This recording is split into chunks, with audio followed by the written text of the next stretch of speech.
BK1 is listing on the Johannesburg Stock Exchange this morning. This is the brainchild of Basileus Capital and Kwanda Capital Investments. We cross now to the JSE, where the company's Executive Director, Dean Richards, is standing by. Dean, thanks so much for joining us this morning. So we've got BK1, as I say, listing on the JSE this morning. First up, give us some background to the company, because we read that you are a developmental capital-focused private equity firm. Absolutely.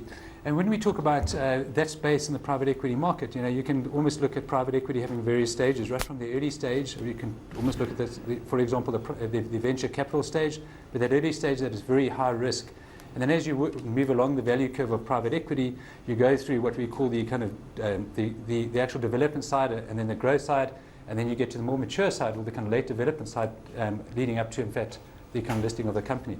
Yeah. So where we focus on that kind of that sweet spot in the middle. So that kind of where it comes out of the high risk stage, and we look at the kind of development and the kind of growth phases. Well, what's the status on funds that you currently have under management, and what's the target, let's say, over the next 5 years, Dean?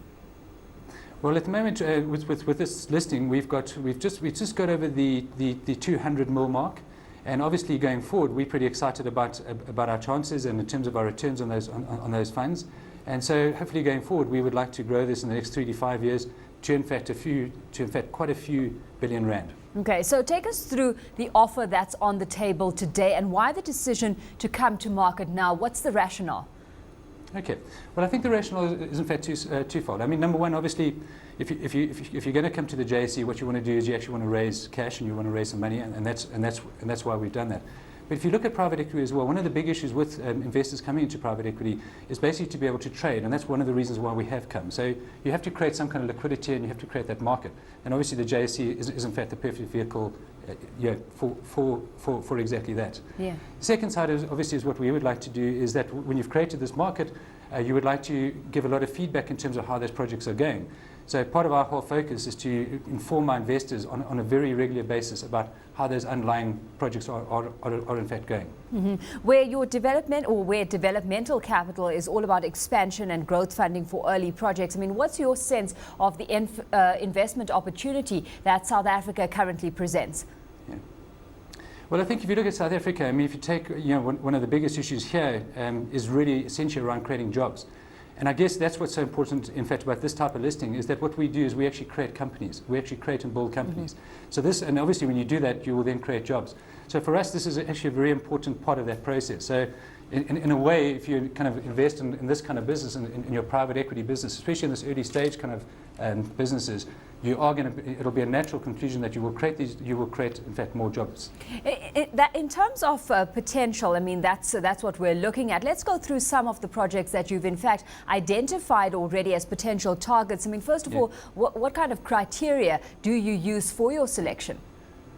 Okay, I mean, obviously what we look at, we would try and choose companies that have got some kind of unique strategic advantage.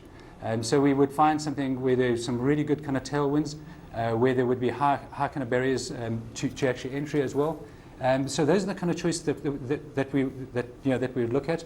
We would also make it a choice around the kind of exit strategy. So typically what we would do is we would choose companies where we could exit in about between 3 to 5 years. So we look at that side as well. So when investors come in, they need to be unique companies, and then we need to have an exit strategy, say, of between 3 and 5 years. I mean, obviously, we also look at things like risk and return profiles to make sure that when investors come in, that we've actually de-risked those businesses as well. Yeah, I was reading that Basileus Platinum fell into Basileus Capital's project pipeline, Dean. Sorry, I mean.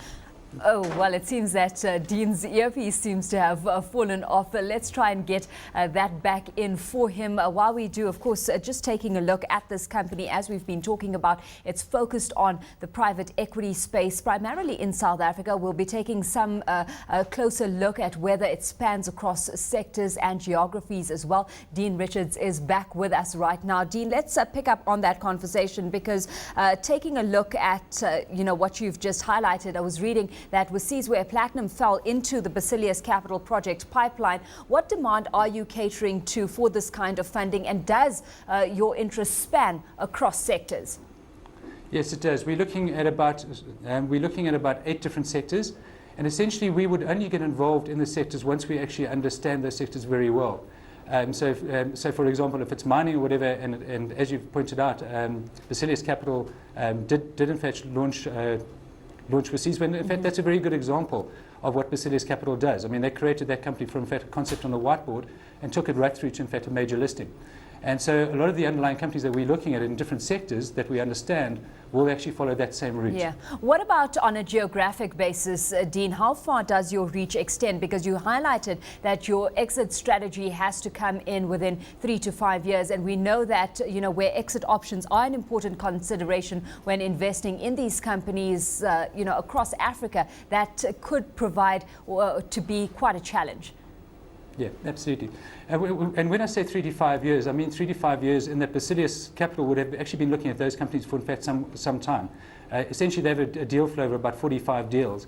And we start looking at that as BK1 after somewhere typically between 2 to 5 years. And so when we look at them, when I say exit strategy for BK1, we enter those companies after somewhere between 2 to 5 years. Mm-hmm. So our 2 to 5 years timeline takes that into account as well. So I know typically it'll be between 5 and say 12 years in total. If you look at the rest of Africa, this focus of BK1 is essentially just for South Africa.